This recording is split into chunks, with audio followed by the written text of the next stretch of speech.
Zenless 1.6 Among the Forgotten Ruins is right around the corner, which means we have 2 brand new limited agents releasing, and free-to-play players need to figure out which one they should pull once their banner arrives. In this patch, we have our new attacker Soldier Zero Anby and our new stunner Trigger. Both agents are electric units that have the potential to provide amazing value to many players and their accounts. But like always in this video, we are here to maintain a free-to-play mindset to figure out which agents would best support your account. To do that, we need to break down both Anby and Trigger's kit, go over the key elements your account needs to take full advantage of these units, and brainstorm some effective team comps. I also wanted to provide you guys my reasons on why I'm going to be pulling for Trigger instead of Anby, so you guys can get a better idea of how I go about my pulling plans. To start, let's talk about Soldier Zero Anby. Soldier Zero Anby is our new electric attack unit specializing in melee combat using dual blades. Her core gimmick is through her special attack Azure Flash, which applies the silver star mark and charges the target. Each stack of charge applies 1 stack of white thunder,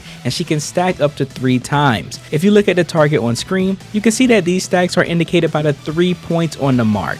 Once Anby has a stack loaded, she is then able to perform her Azure Flash that deals electric damage to her enemies every time a stack is consumed, triggering 1 additional aftershock damage. If you didn't notice, the Azure Flashes are when you see Anby dash like a bolt of lightning through her targets, and this aftershock damage that they deal seems to be a new damage type coming in 1.6, potentially with its own multipliers. I say this because aftershock isn't specifically tied to Anby, as it's mentioned in Poker and Trigger's kit as well. We'll talk more about that later in the video, but with what I'm seeing right now, Anby's gimmick seems pretty similar to Haramasa's, doesn't it? Both units want to apply some form of mark to their enemies to maximize their DPS output when the time comes. The only difference here is how much easier it is for Anby to apply her mark and build in the stacks she needs. Also, Anby is more centralized of being an on-field unit at all times, while Haramasa only wants to be on field during stun windows. From what I can tell in the gameplay, Anby builds her stacks by dealing damage with her basic attacks when the silver star mark is applied, but if her EX special attack is available,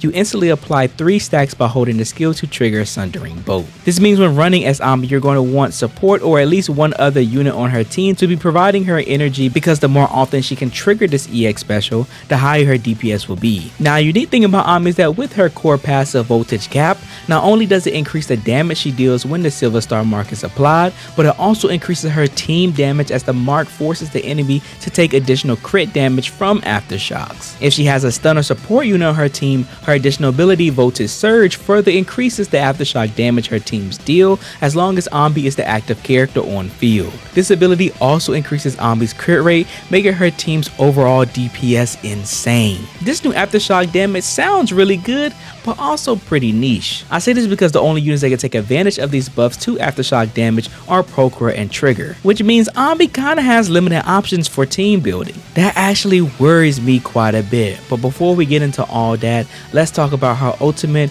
Void Strike. This skill does massive electric damage in a large area and applies 3 stacks of white thunder. This is just like her EX special attack, allowing her to trigger 3 consecutive Azure Flashes. Now, when she triggers 3 consecutive flashes on the same target, this will trigger special attack Thunder Smite, causing lightning to strike the enemy, dealing electric damage that's considered aftershock damage to all enemies in range. This makes her even more lethal than I originally thought, because now she has 2 damage sources that can take advantage of the buff to aftershock, making her DPS potential sound pretty insane. All in all, Anby's core game plan consists of her primarily being on field to apply her silver star mark to build white thunder stacks. The best way to go about this is to apply the mark using her EX special and consume the stacks triggering Azure Flashes.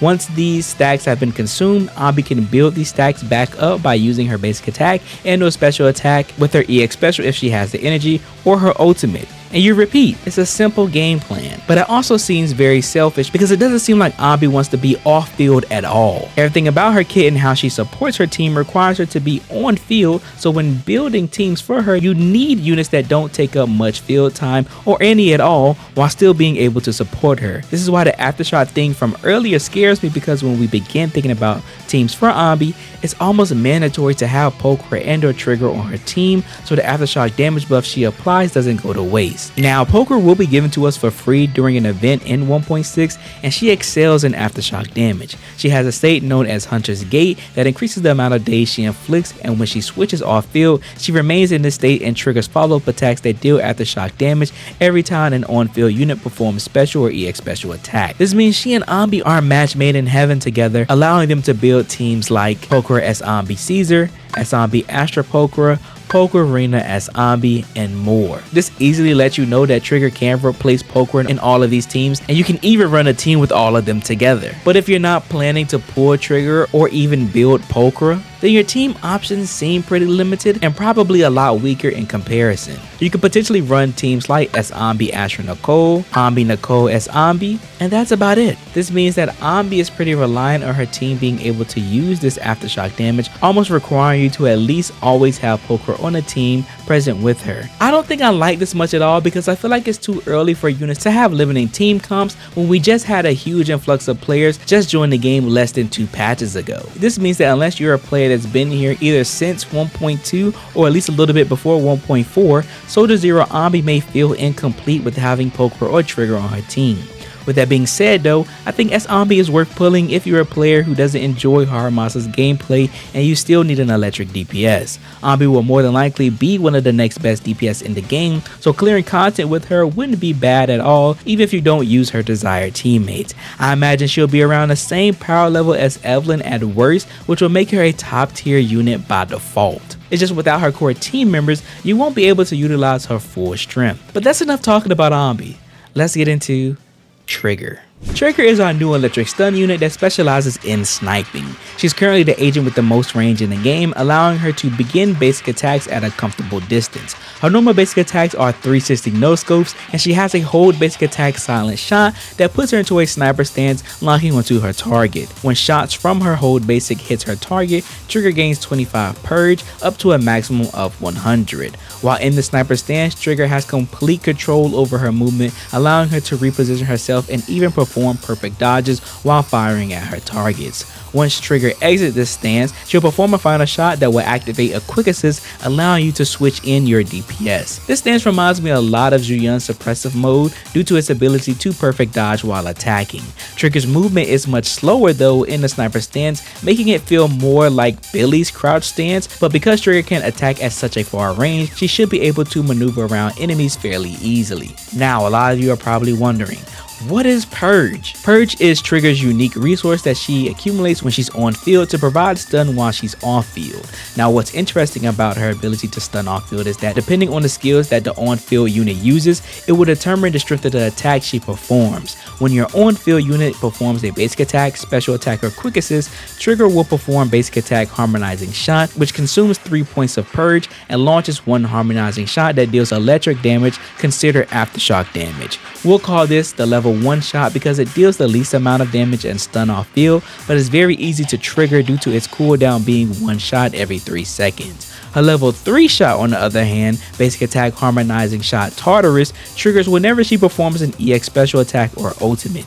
This shot consumes 5 points of purge and launches harmonizing shot Tartarus, dealing electric damage considered aftershock damage while inflicting a large amount of daze. This shot has a relatively high interrupt level and can be performed 2 times every 20 seconds. That's why I labeled this attack level 3 instead of 2, because it's so much stronger than the original harmonizing shot, and I wanted the strength difference to be very clear. So far I'm loving what I'm seeing about Trigger, because she remains so active and supportive of her team even when you're not controlling her. Now something that I noticed that they didn't mention during the live stream is when you look at her purge gauge when performing those harmonizing shots, she barely consumes any of the points she accumulated. This means that Trigger potentially doesn't have to come on field depending on the DPS unit you run with her. During the stream, they had her paired with Soldier 11, so if you're someone who can consistently time her fire suppression basic attacks, Trigger can stay off field once her meter is accumulated.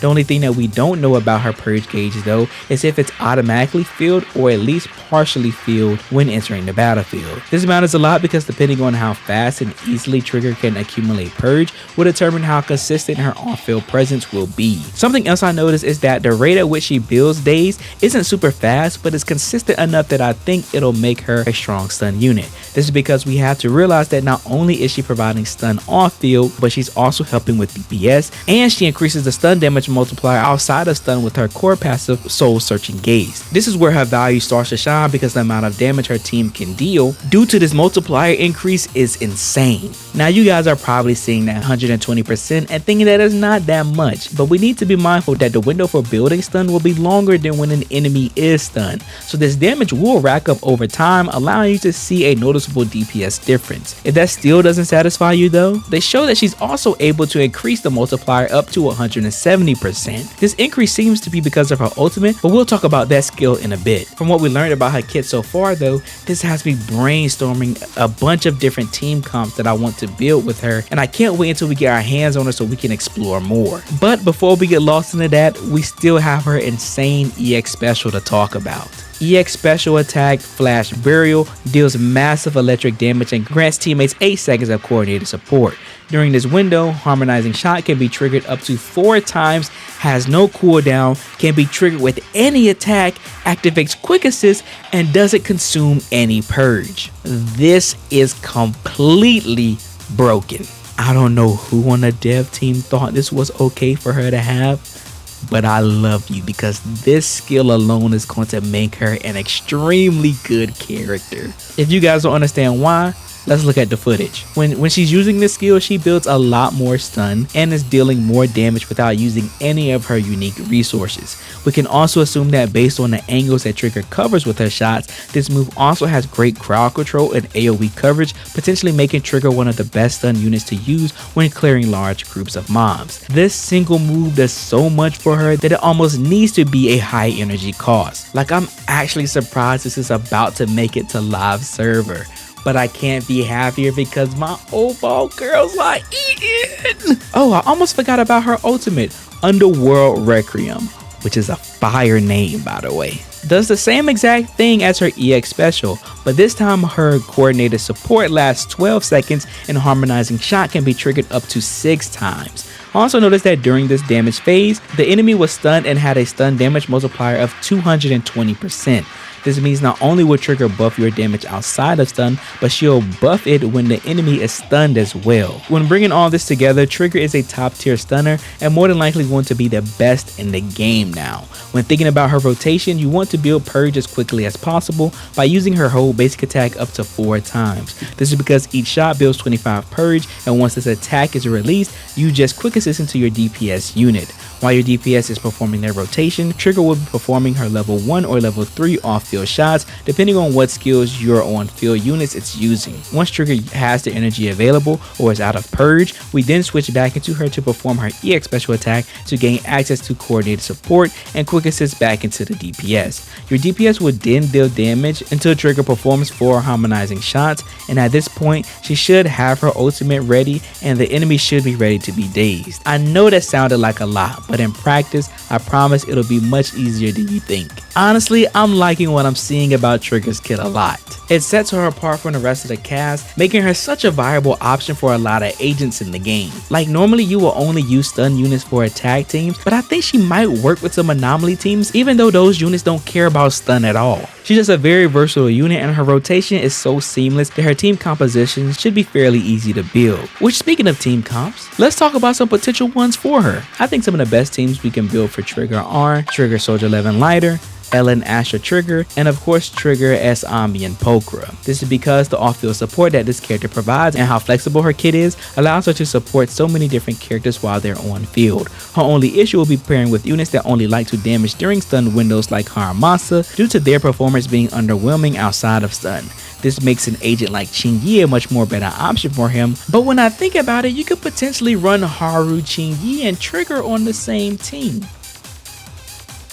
We'll have to test that. All in all, I would say a player should invest into Trigger if their primary DPS units love to be on field. This includes Soldier 11, Ellen, Evelyn, Soldier Zero Anby, etc. Characters like these will find a lot more value in Trigger's kit, making her a great fit for them. She'll also be great for players who don't have many stunners on their account, especially if you're missing heavy hitters like Lighter and Qingyi. She can fill that void for you and allow you to invest into the new attack meta that's on the horizon. I highly recommend you to look out for Trigger and potentially invest your pools into her. With that being said though, that's my full breakdown on Soldier Zero Anby and Trigger. Both of these units will bring a lot of value to players' accounts no matter who you pull for. It's just important to understand the current position your account is in so that you can pick the unit that will bring you the most value. This will also help you plan for your account's future, making pool decisions easier for you in the long run. That's why I'm pulling for Trigger instead of Anby. I just invested into 3 new DPS units these last 2 patches with Miyabi, Haramasa, and Evelyn. This means I'm in no need for a new DPS right now, but I do need more supportive units to build around these DPS. To be honest, I don't even need another stunner because I have both Lighter and Qingyi as well, so I could potentially just skip this entire patch. But most of you guys should know by now, or you can just tell by my channel, I'm a huge fan of Soldier 11 and Old Ball Squad as a whole, so there was no way I was going to skip my girl Trigger. Which actually brings us back to waifu over meta. If you like any of these characters regardless of their value and strength, then pull for the one that interests you the most. This is still a video game after all, so you want to make sure that you're having fun and enjoying the game more than worrying about what agents do you need to specifically pull for, because fun is the most important thing that matters with these games. Whoever you pick though, let me know in the comments below. I would love to hear who you're most excited for, and let me know if you guys need any help with pulling decisions in the future. I'll try to answer as many questions as I can. But that's all for today. I appreciate you guys for all your love and support. Leave a like and subscribe to the channel if you are new. Join the Discord if you haven't yet to be a part of the Soul Society family. And always remember to believe in you that believes in yourself. I'll see you guys in the next one.